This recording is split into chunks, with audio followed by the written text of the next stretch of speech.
Mrs. Elinor Cadman. Mrs. Cadman is a former Rosetree Media school teacher for 27 years. She is a person who has been very active in the community. She is a community activist. She almost single-handedly herself saved Minchell House, which is the oldest house in Media, from being torn down and being redeveloped in condominiums and townhouses, etc. She presently is working at our school from time to time in a program called Art Goes to School. In addition, she is a friend of our school and of children everywhere. And today she is here bringing us the dolls from the Media Fellowship House, which she played a big part in their origin. And therefore, without any further ado, I'd like to present to you Mrs. Elinor Cadman. We call him Bob. Thank you, Bob. Hearing that makes me think he must be talking about another person. But I'll tell you one thing that was true that he said, and that was that I do like to work with young people. I love Art Goes to School, and I like coming with the fellowship dolls every once in a while. In other words, there's hardly anything about children in media that I don't like. So thank you, Mr. Schultz. Remember what you said. I want that tape so I can tell people that really I am not just an old lady. Well, okay. Here are dolls representing real people. And when I was a little girl, believe it or not, many years ago, 70-some, my father used to have different people from all over the world come to our house, and my mother would have dinner. There was a Pharisaian from Armenia. There was a man from Japan. I think his name was Yamamoto. And there was one from England, Mr. Lachlan. And the most interesting one was the man who came in a long white robe. He was from India. Now, all these people would get together and talk about ideas. When I came to media to get a job, I thought I'd better learn what media is all about. And I heard of Fellowship House. And I went to Fellowship House, and I saw these dolls. And I met Miss Margaret Price, an old lady who used to pack these dolls every year and come to my class and tell their stories. Well, Miss Price, as all of us do, died when she got to be up in the 80s. And I thought, well, maybe I can remember some of the things that she taught me. And so I'm going to tell you about some of these, I call them humanitarians, because every one of these people did something to help other people. Now, I'm going way back before the birth of Christ. And this man was very poor, but he was not poor in spirit. He thought, and he thought about treating people well. And before our golden rule, he had a rule. And his rule was, do not do unto others what you would not have them do unto you. And he wrote a lot, I call them poems. And I have 2 of his books at home. Now, some people said that he couldn't read or write, that he was illiterate, but he was not. And I don't care whether he could read or write or not, he could think. And this is Lao Tzu. And remember, he lived in China many years ago, about the time of Confucius. Have you heard of him? Good heavens. Well, Confucius, I hope someday you will read about Confucius. I'm going to pretend that I'm Louis Braille. My father told me to stay out of his leather shop. But do you know how boys are, don't you? Don't you? If your parents tell you not to do something, you have to do it. I know I did. His father, working in leather, had an awl. Do you know what an awl is? Well, I think I know. It's a sharp tool, and it will pierce holes in leather. One day, Father was not in the shop, and all of a sudden, oh! The awl had gone into Louis's eye. Now, you notice that he was born in 1809, just 100 years before my birthday. In those days, there were doctors, but the local doctors did not know very much about eyes. And when father and mother Braille, or Braille, took him to the doctor. The doctor thought, oh, well, the eye will be okay, and gave him some sort of a lotion or have poultice to put on it. It didn't work. And Louis Braille was blinded for the rest of his life. In those days, blind people did not have opportunities. Do you know where they worked? They worked in factories where they were so good with their hands, because if you get used to weaving, you can almost weave, you can, without sight. And they were put in these factories where the blind people worked. Louis Braille was so smart, and he was a musician too. He could play the piano. Somebody said, well, we're going to send him to the school for the blind, because there were some in those days. He became so smart that he thought, there's a way for these people to learn to read and to write and to understand. And he took a card, because there had been a code. Now, he didn't develop the first code, but there was a code that had bumps in it, you know, that you could touch. And he, by sticking a sharp, I would say a needle, into cardboard, would raise dots. And have you ever seen the Braille? Well, I have some cards, and I'll show you later, of the Braille. And when people learned about this, you know what? Some of the big shots said, we don't want to know too much about that. You know why? Because if the blind people learned to read and write, what would happen to their factories? What would? They'd lose their slave labor, and I call it slave labor. But Louis Braille kept at it. One time, his work was destroyed, but he did it again. And to this day, the blind people are most indebted to Louis Braille, because that system is used. I have a blind friend who can do just about most anything, because she's learned by touch and etc., you know, to take care of herself, reads Braille books. Okay, whom do we have next back there? I'm trying to take these in order. Let's go to, Emma Lazarus. She was an American poet, and do you know she wrote the poem, part of which is at the Statue of Liberty, give me your tired and poor, etc., etc. She worked very hard to have relief for the Jewish children who lived in Russia and were being persecuted. She spent her life working for others. Now, do you remember that name? Emma Lazarus. Aren't these names interesting? I was always interested in the sounds of people's names. Now, who's next back there? Okay. Is he in order for 80? No, let me see. 80. What's his date? Okay, here, I think this one. We'll take her. How many of you, thank you. How many of you know where Wallingford is, Nether Providence, and the school down there? You know, Mr. King is the head of the school down there. Well, near that school on Providence Road is a big house. And I know the people that live there. Across the street from that big house, which is in a nature conservatory, in a beautiful nursery, across the street was an elegant house. And this lady, Rebecca Gratz, used to visit right down here near Media. Now, Rebecca Gratz fell in love, and who doesn't? She fell in love with someone that her family did not approve of. And you see, Rebecca Gratz was Jewish. She fell in love with a man who was Christian. She wanted to marry him, but her parents, you know what they said? Oh, you break our heart.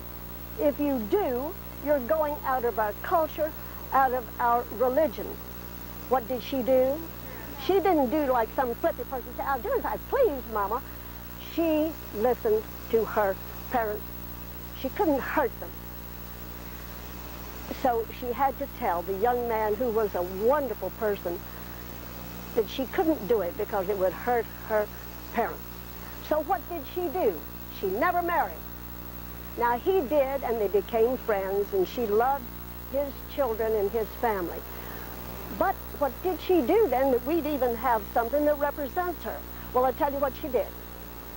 She started Sunday schools, and she took in orphans, and wherever anybody needed help, she was there. Remember her name? Rebecca Gratz. And Philadelphia owes a lot to the Gratz family because some of them were financiers, and that means a lot of money. Okay, now who's next there? This is Rebecca Gratz, 1869, and we'll go. Really doesn't matter. That looks to me like, oh, I know you know about this person, Harriet Tubman. How many of you have read about her? I thought so. So I'm not going to spend a whole lot of time, but you know she was a slave, and she was a snippy one. She would not do everything her mistress wanted her to do, and she decided she was going to leave. So she ran away, and she got people to run away with her. Now, in those days, oh, and I'll tell you why one thing that made her very angry. One day, one of the slaves working in the field decided he was going to put down his hoe and run away. The overseer, the owner, yelled, "Get him! Get him! Get him! Stop him!" She would not. The owner picked up a stone and threw it, hoping to hit the runaway slave. Whom did he hit? Her in the head. All her life, she used to have what you might call a spell, where she'd just go to sleep in the middle of something because they could never just cure that injury to her brain. But she led the Underground Railway, or the railroad. She was to meet President Lincoln, but before she could get there, President Lincoln had been assassinated. Her life is so full of wonderful stories, and I hope that you will read more about her. Now, who's the next one here? Let's say, all right, all my boys and girls, he is so marvelous. And Fellowship House has one of his paintings, and if you went to the Museum of Art, they had a booklet for boys and girls because his paintings were on exhibit there. And this is the one that I gave to Fellowship House. It's a big painting, and it's called The Banjo Lesson. Now, this, okay, Henry Tanner, his father was a minister, and they lived in Pittsburgh. They came to Philadelphia. Now, Henry loved pictures. Now, even though his father was a minister, they didn't have enough money for him to go out and buy art material, but he managed to get some art materials, and he used a duck and a sheep, and he got a sheep by some means, you know, and used to put him in the yard, and they would say that was Henry Tanner's sheep, buying and making noise all over the place.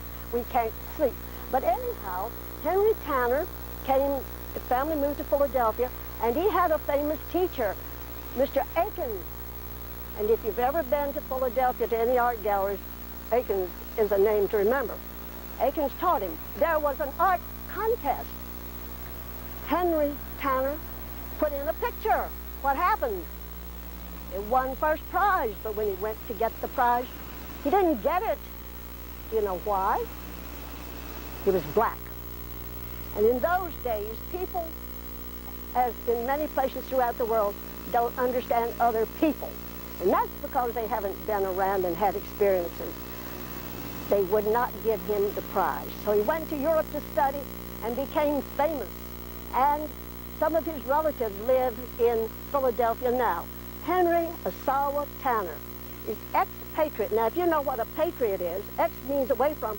I taught Latin, and I even taught some of it in 5th grade. If you don't have Latin, I pity you. Okay, that's for fun. All right, who's next? Now, do I know this man? I grew up in the South, and that was sad, too, because I did not know any black people. until I came north. Now, I knew them to work in the yard and work in the house, to cook and a maid, etc. My father was a newspaper man, and he knew some of the leaders in the black community. They even have a university in Winston-Salem, the black people. They were brilliant people. Well, anyhow, long time ago, George Washington Carver was the son of slaves.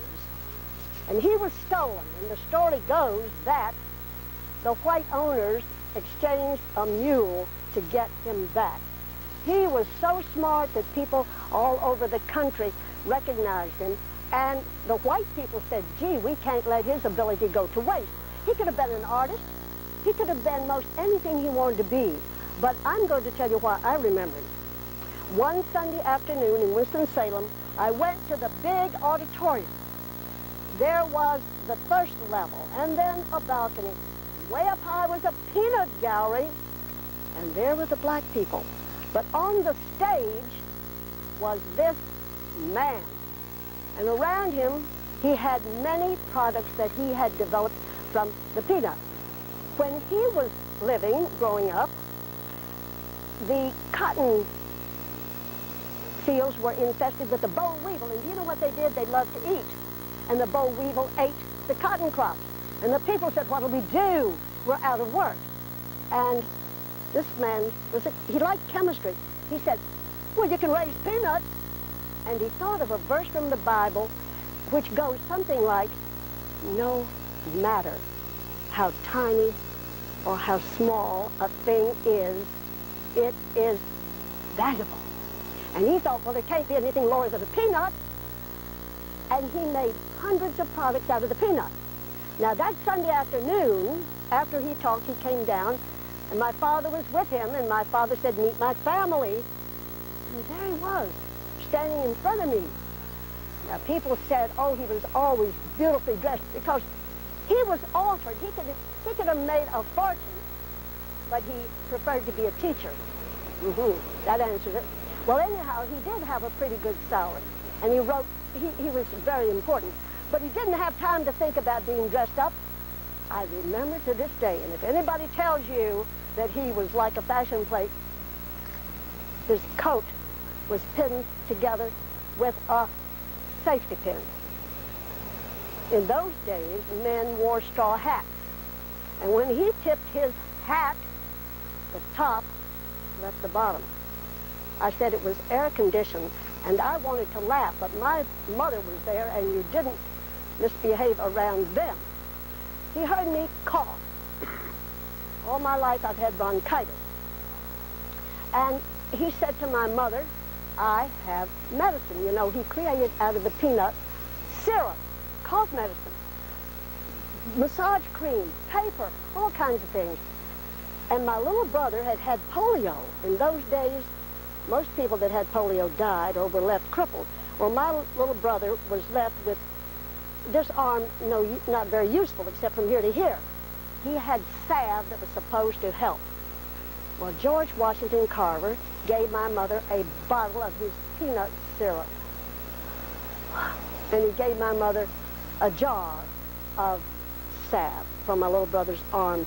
Massage it, and you know, it might come back. Well, it didn't come back wholly, but today my brother's a writer, and he can play the trombone, and he can paint a house, he can do anything. But that peanut syrup he gave me, I hated. I never tasted anything so awful in all my life. I wish I had saved that bottle, and I wish I'd saved that syrup, because just think, I'd have a treasure that I wouldn't sell to the world. Well, anyhow, George Washington Carver, you meant a lot to me. Okay, now where's next? Oh, I have friends who were in India. The time this man was killed. He, to me, when I read his writings, I feel like I should be a good person. Mahatma Gandhi, you know, the English were going to come in, and they were fighting to keep India. Well, Mahatma Gandhi said, no, we're going to be free people. And do you know what? He did not have an army, but do you know what he did to get people to wait to his cause? Guess what he did? Don't you know? He went on a starvation program. He would not eat. And he was such a great famous man that if word came out that Mahatma Gandhi had died, the whole world would rise up. And he was just about to be where he could not do anything, that the English government stepped in and they came to some sort of term, but there were factions. You know what factions are? People that didn't like it. And do you know one of his enemies shot him? And I saw pictures of his body lying on a huge wagon covered with flowers. And there on the top lay the body of Gandhi, going to the funeral pyre. My friend could not take pictures. He was burned because, you know, that was a pretty clean way, believe it or not, of taking care of the dead. Now, who's next? Oh, my. Can you hold that, Tessa? How many of you have friends that have gone to the hospital and had to have blood transfusions? Have you ever heard of blood transfusions? Well, Charles Drew was he was another person. He could have been an athlete. You know, all of these people could have done many things, made a lot of money if they wanted to. Some of them, I have to tell you, were rich to begin with. But this young man had scholarship, and if you're a good student, there's always someone to help you. He worked with blood, and he made it possible for part of the blood to be separated and stored. Now, it was always possible to go to the hospital and have somebody give you blood right away. You know, if you're hurt and I'm there and my blood matches yours, I can give you my blood because I'm near. But say, for instance, you're way down, say you're on the battlefield and a person can't come there. There's a wounded soldier. If he can't get blood, he'll die. But this man made it possible. Dr. Charles Drew made it possible for people to, when they were even injured, to have that blood stored and taken to them. Isn't that a wonderful thing to have done? You know the sad thing that happened? He was killed in a car accident. Now, come on, let's go. Oh, thank you so much for helping.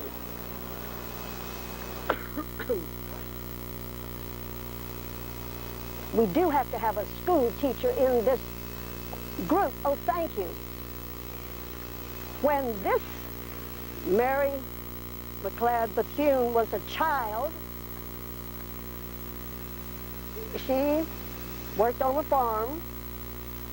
Sharecropping was the thing to do in those days. If you didn't have money enough to do anything else, slavery was what you did. You worked for the people, but her father happened to have a little plot of land, and they had a mule, and the mule could be hitched up and made the land good enough to plant crops in.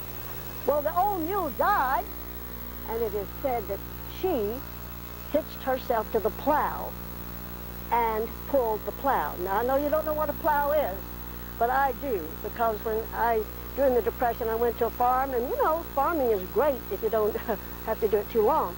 Anyhow, then she said, I am going to see that people are educated. And as she grew older, she said, I'm going to have a school. And she did. And one way that she did to get her own school was to bake sweet potato pies. Have you ever eaten a sweet potato pie? Well, if you haven't, you've missed something great. A sweet potato pie. And she sold them. And she got enough money to buy, I think it was sort of a place where they dumped the trash. Started her own school. And then as she grew up, the Cookman College, she even was responsible for a college. And she was also offered, I think she was a member of a United States government cabinet. Oh, is Mr. Schweitzer next? I think so. I have wonderful organ records at home. A man is playing Bach on a great pipe organ. Guess who played my records? Albert Schweitzer. Here's another man. He could have been the top, well, he was the top of the world as far as I'm concerned. He was a great musician. He was a great writer. He was a great doctor. Where'd he go? Don't you know? Well, where would you go if you really wanted to help the people that just didn't have a chance in the world? He went to Africa, and he started schools. And then he went back to tell people his story, and he got people interested in helping him found a hospital and school. He was a physician, I've told you that, haven't I? He won the Nobel Peace Prize, and that's one of America's greatest prizes. And please read something about him someday. He's a great person. Who's next? Well, you know, this is a lot for one dose. Imagine all these people in one dose, where you could spend one period talking about one of them alone.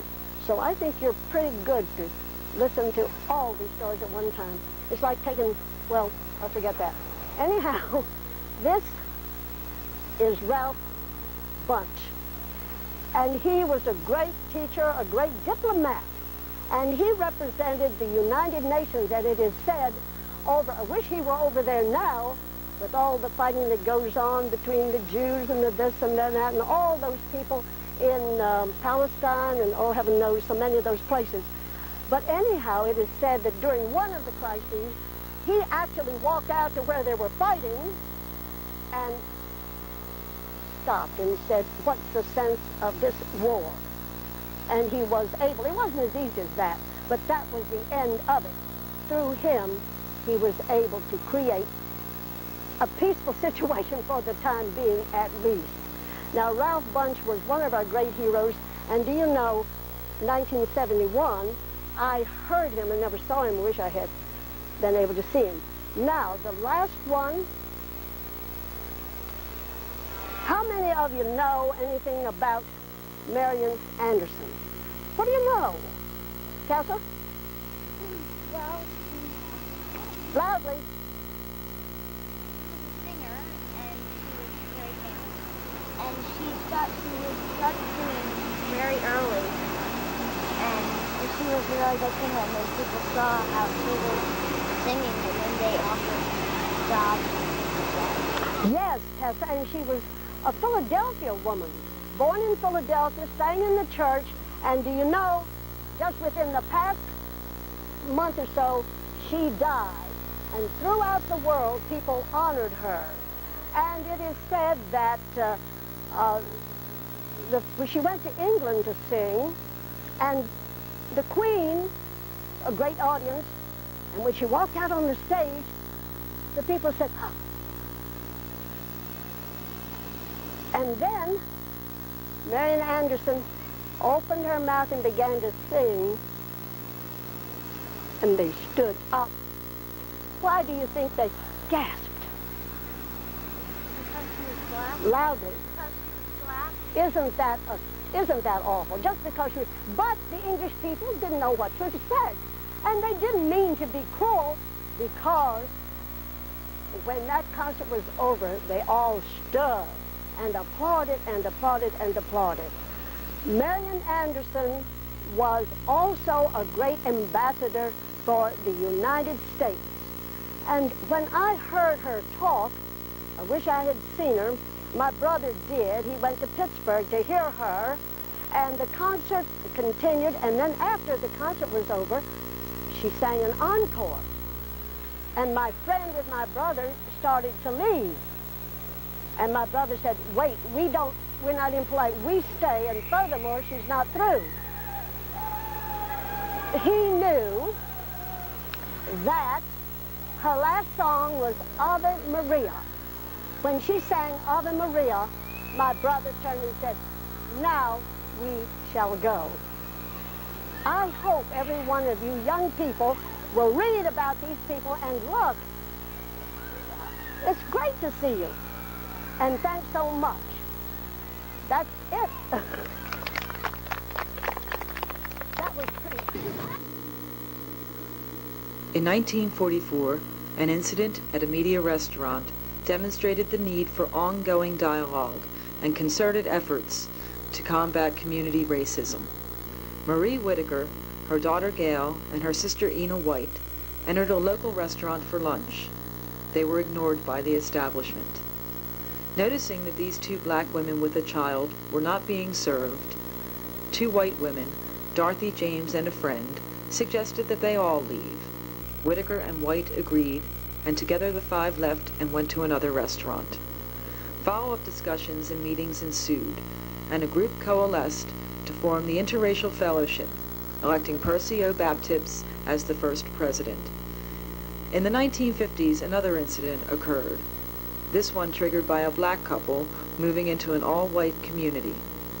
Interest and renewed growth in the fellowship was sparked, and fair, adequate, and affordable housing became an ongoing concern. Shortly thereafter, the fellowship purchased the house on Jackson Street and changed the name to Media Fellowship House Incorporated. Today, it is a center for many community activities and continues to foster harmony and understanding.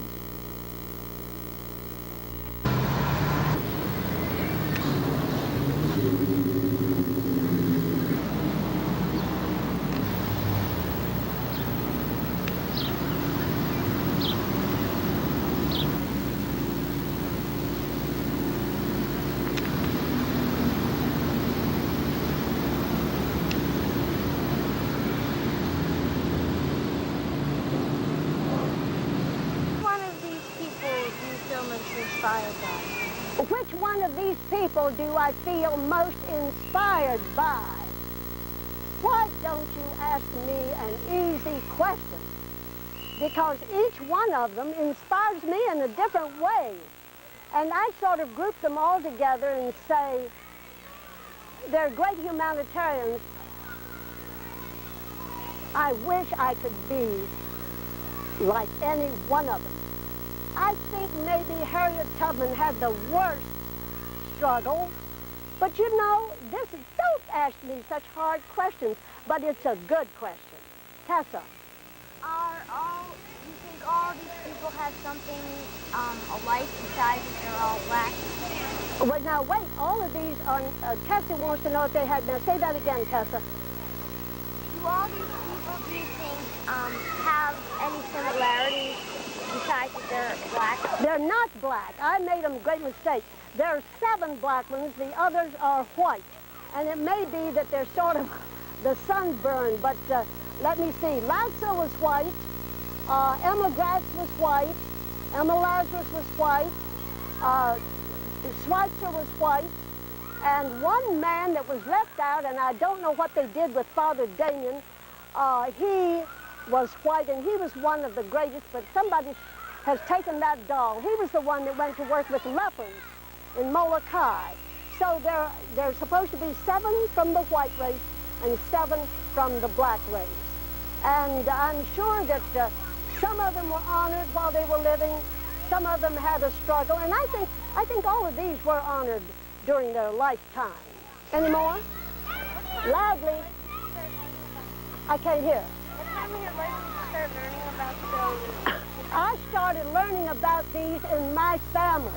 I am 83 and 11/12 old. I learned these probably when I was 2, 3, 4, now not every one, but I heard about them and I read stories, and my family, even though I grew up in the South, I knew about a lot of these people that did. I always had the funny idea that I am benefiting from millions of people that I never knew. And I always thought, even the person who invented the safety pin is important to me, so I always like to learn about people that did things. Any more? Well, I think it's success. Shall we all clap and say, hey,